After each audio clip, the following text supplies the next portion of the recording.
Hello students, इस video में मैं आपसे बात करने वाला हूँ लास्ट केमिकल रिएक्शन के बारे में, जो कि है ऑक्सीडेशन एंड रिडक्शन रिएक्शन, या फिर इसको कंबाइंडली कहा जाता है रिडॉक्स रिएक्शन। इसको डिफाइन किस तरह से किया जा सकता है, तो हम क्या कहेंगे, इस तरह की रिएक्शंस जिनमें एक रिएक्टेंट ऑक्सीडाइज हो जाता है और जो दूसरा रिएक्टेंट होगा वो रिड्यूस हो जाएगा। इसका मतलब क्या हुआ, जब भी इस तरह की रिएक्शन होगी तो ऑक्सीडेशन और रिडक्शन साथ साथ में होते हैं, इसीलिए इनको कंबाइंडली कहा जाता है रिडॉक्स रिएक्शंस। अब ये जो रिडॉक्स वर्ड है ये किस तरह से लिया गया है, ऑक्सीडेशन का OX लिया जाए और जो रिडक्शन है इसका RED ले लिया जाए।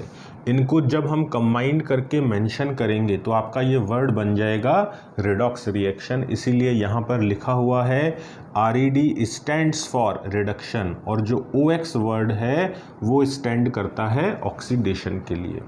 इस तरह की रिएक्शन को स्टार्ट करने से पहले हमें कुछ डेफिनेशंस के बारे में बात करनी होगी, और जो फर्स्ट हमें पॉइंट डिस्कस करना है वो है ऑक्सीडेशन के लिए। यहाँ देखिए ब्रैकेट में लिखा हुआ है +O और -H। अगर मैं आपको बिल्कुल शॉर्ट में कहूँ तो आपको केवल यही पार्ट ध्यान रखना है, इससे सारा काम हो जाएगा। किस तरह से, अगर आपको कहा जाए कि ऑक्सीडेशन को डिफाइन करो तो आप इस ट्रिक के अकॉर्डिंगली क्या कहने वाले हैं, एडिशन ऑफ ऑक्सीजन हो जाए या फिर रिमूवल ऑफ हाइड्रोजन हो जाए तो वो ऑक्सीडेशन वाली रिएक्शन कहलाती है। और जिस तरह के एलिमेंट या आपने का कंपाउंड जिसमें ऑक्सीजन ऐड हो रही है या जिसमें से हाइड्रोजन रिमूव हो रही है तो उसको कहा जाएगा कि वो ऑक्सीडाइज हो गया है।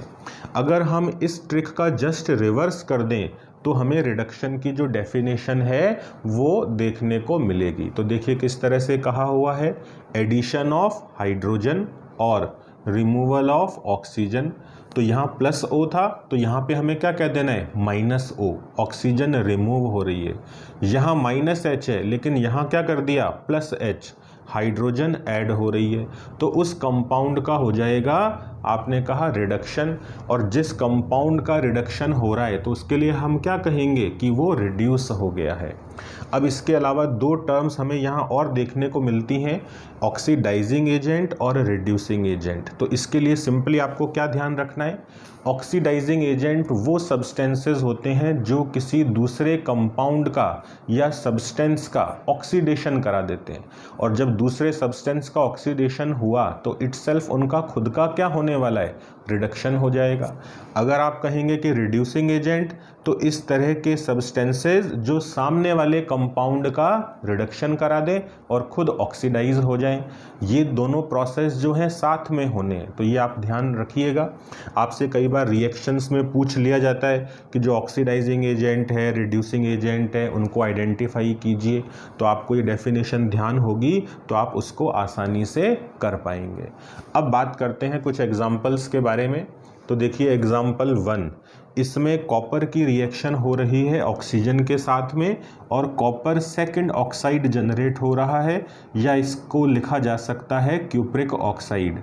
आप जानते हैं कॉपर की वेरिएबल वैलेंसी होती है +1 और +2, और यहाँ पर जो ये कंपाउंड प्रेजेंट है इसमें कॉपर की वैलेंसी +2 है।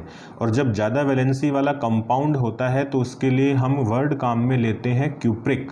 अगर आप कहो कि +1 वाला होता तो नाम क्या आता, क्यूप्रस, और यहाँ पर आप रोमन नंबर में लिखते फर्स्ट। तो इस तरह से कंपाउंड को रिप्रेजेंट करना होगा। और आपको ध्यान देने वाली बात ये है कि जो कंपाउंड जनरेट हुआ ये ब्लैक कलर का कंपाउंड होता है जिसकी कोटिंग हो जाती है कॉपर के ऊपर। जो आउटर मोस्ट लेयर है वो कॉपर ऑक्साइड में कन्वर्ट हो गई। इस रिएक्शन को एज ए एक्टिविटी हम समझते हैं। तो आपको क्या करना है, एक चाइना डिश लेनी है, उसमें अबाउट 1 ग्राम कॉपर पाउडर लेके और उसे हीट कर दें। तो ऑब्जर्वेशन में आपको क्या देखने को मिलेगा, जो कॉपर पाउडर है उसकी सरफेस ब्लैक कलर के कंपाउंड से कवर हो गई है। और ऐसा क्यों हुआ, क्योंकि जो ऑक्सीजन है वो कॉपर से ऐड हो गई, कॉपर से कंबाइन हो गई और कॉपर ऑक्साइड का फॉर्मेशन हो गया। इस एक्टिविटी को हम इस डायग्राम में देख सकते हैं। ट्राइपॉड स्टैंड लिया हुआ है, उसके ऊपर वायर गॉज रखा हुआ है, चाइना डिश में कॉपर पाउडर लिया और हमने बर्नर ऑन करके और इसको हीट करना स्टार्ट किया। तो हमें यहाँ क्या देखने को मिला कि जो आपका ये कॉपर पाउडर था वो ब्लैक कलर के कंपाउंड में कन्वर्ट हुआ।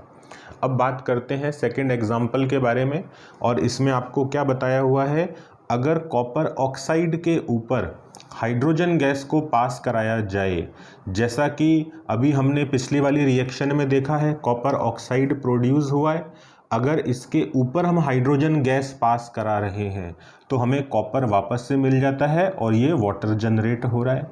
तो अल्टीमेटली यहाँ पे हुआ क्या, जो हमारी पहले वाली जो रिएक्शन हुई उसका हमने वापस से जो रिएक्टेंट है वो ऑब्टेन कर लिया है।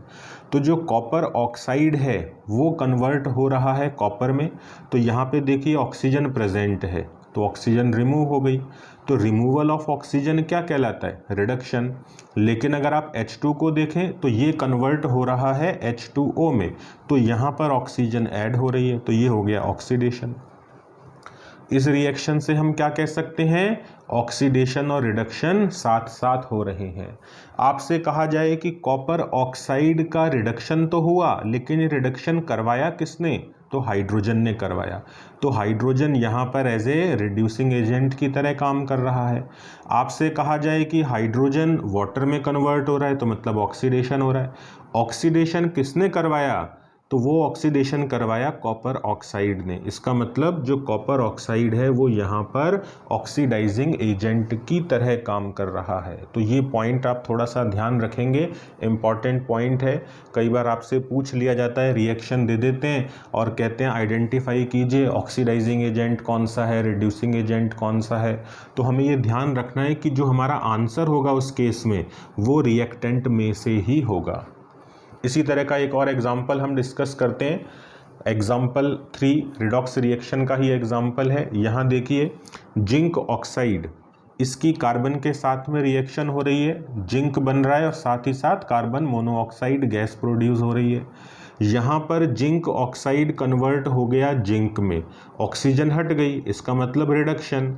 कार्बन कन्वर्ट हुआ कार्बन मोनोऑक्साइड में, इसमें ऑक्सीजन ऐड हुई, तो मतलब ऑक्सीडेशन। तो अगेन ऑक्सीडेशन और रिडक्शन साथ साथ हो रहे हैं। आपसे कहा जाए कि कार्बन जो है वो क्या कर रहा है, वो जिंक ऑक्साइड का रिडक्शन करवा रहा है। तो जो कार्बन है वो रिड्यूसिंग एजेंट है और जो जिंक ऑक्साइड है वो ऑक्सीडाइजिंग एजेंट है, क्योंकि इसकी प्रेजेंस के कारण ही कार्बन का ऑक्सीडेशन हुआ। तो ऑक्सीडाइजिंग एजेंट हो गया जिंक ऑक्साइड और रिड्यूसिंग एजेंट हो गया कार्बन।